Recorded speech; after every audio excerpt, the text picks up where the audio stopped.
Hello guys, titignan natin kung nandito si tatay. Baka nandito siya.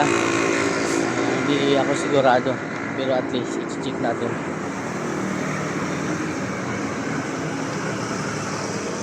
Hello guys, good morning po. Ako po ay nagpapasalamat sa lahat ng tumutulong kay Tatay Pelio Tarayo.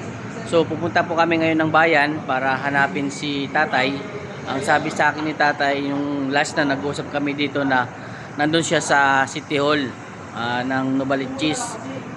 Nasa gilid lang daw siya natutulog. So pupuntahan namin ngayon dahil may mga tao na tutulong sa kanya para makauwi siya ng Kalbayog. So pupunta na namin. Ito po ang ating update ngayon kay tatay. Sana ay makita namin. Salamat po.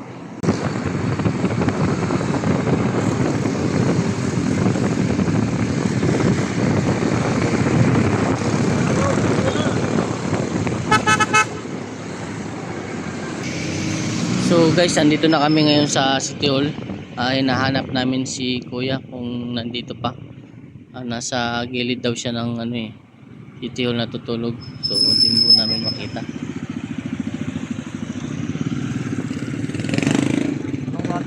Guys, ito na po yung bayan malapit sa may simbahan. Nag-ikot-ikot po kami para makita namin si tatay. Sa gilid siya duman.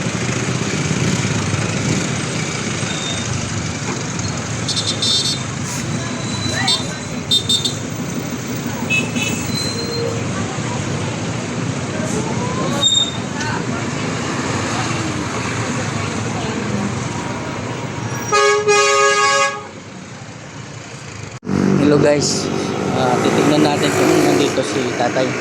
Baka nandito siya. Hindi ako sigurado, pero at least i-check natin.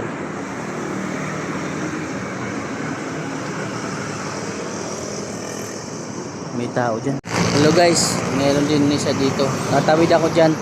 Titignan ko kung nandyan si tatay. Si Tatay Pelio Tarayo. May tao guys, kaso lang parang hindi naman si Tatay Pelio. So magtatanong ako sa kanya.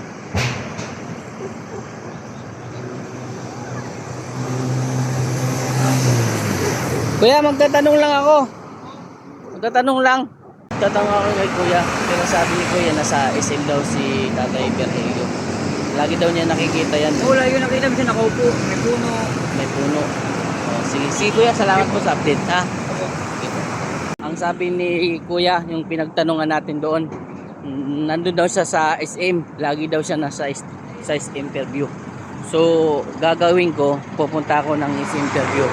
Mag-iikot ako doon kung nakikita ko. So mga kapulasin, nandito na tayo sa SM interview. Nag-ikot-ikot ako dito, nag-ikot-ikot. Sana makita ko si Tatay Pelio. So ngayon hindi ko pa siya nakikita.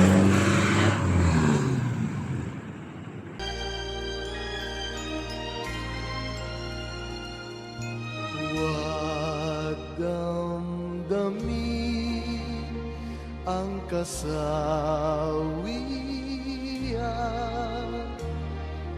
may bukas pa sa iyong buhay. Sisikat din ang iyong araw, ang landas mo ay mag-iingat.